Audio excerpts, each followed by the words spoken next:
There will be no homily today after the proclamation of the Passion. Instead, after it is proclaimed, there will be about 60 seconds for us to sit in silence with whatever the Passion stirs in us. Please allow me a few words in advance now to perhaps help us hear the Passion anew.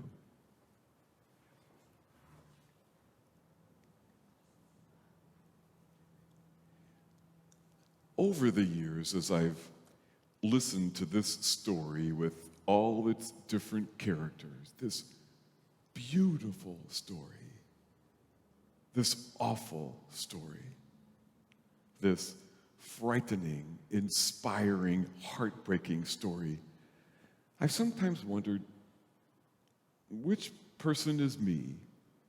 Which of these characters am I more like? Was I Judas betraying Jesus for money? Peter denying that I knew him? Was I Jesus, staying true in the midst of all that swirled around me and in me? Or if I was one of the soldiers, what did I feel? Was I angry at this Jesus or just angry at having to do this job? Did I feel sorry for him?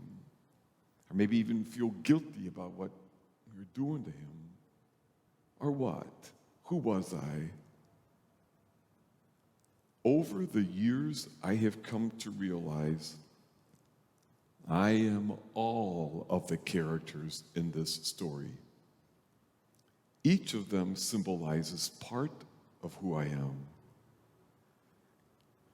They also symbolize what I am capable of, the courage and the cowardice, the betrayal and the beauty,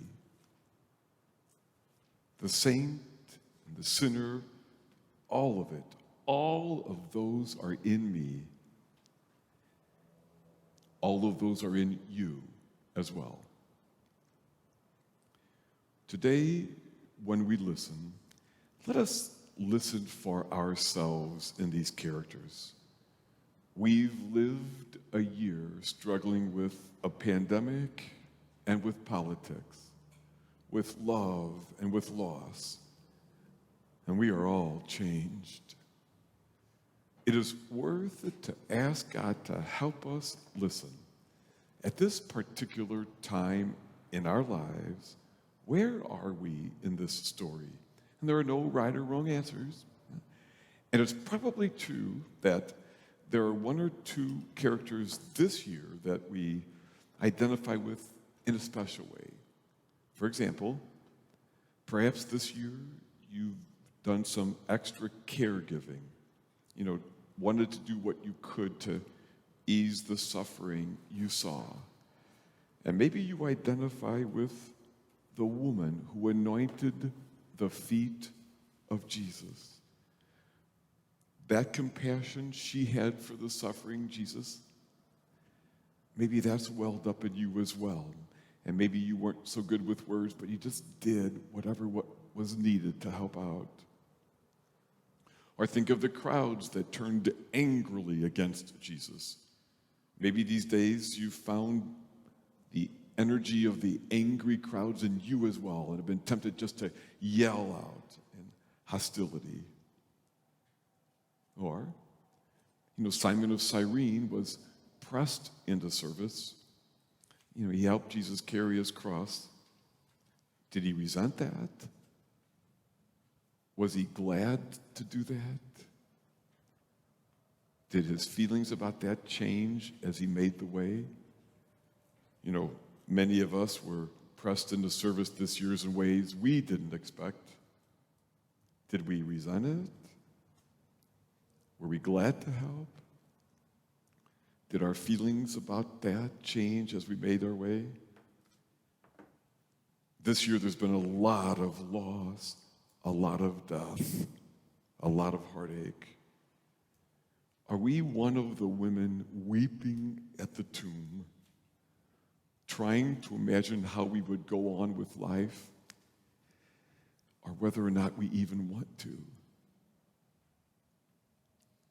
This year, please listen for yourself in this story. As mentioned, after the Passion is proclaimed, there will be some time for quiet prayer. During that time, there might be something that you want to say to God about what surfaced in you. If so, say it. Or maybe God would want to say something to you. Yes, it's quite a story. This story with all its different characters, this beautiful story, this awful story, this frightening, inspiring, heartbreaking story. The thing about this story is, it's not just what happened a long time ago. It is just as surely unfolding in our lives right now as it did 2,000 years ago. It is our story as well. The Passion of our Lord Jesus Christ according to Mark.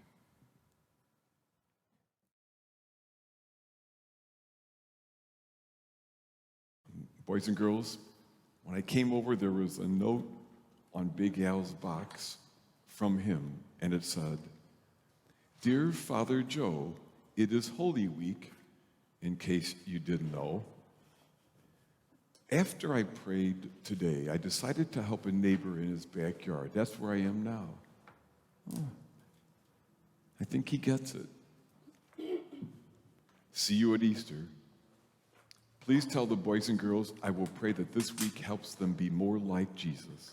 And assigned, your little buddy, Big Al.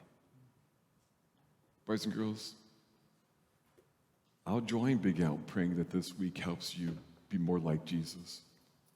Pray it helps me be like him too. And to everyone for whom these days are particularly tough, with empty place at table or some kind of heartache or loss, you are not alone. There is a life beyond what we can see. Love is forever, and it is an honor to be in it together.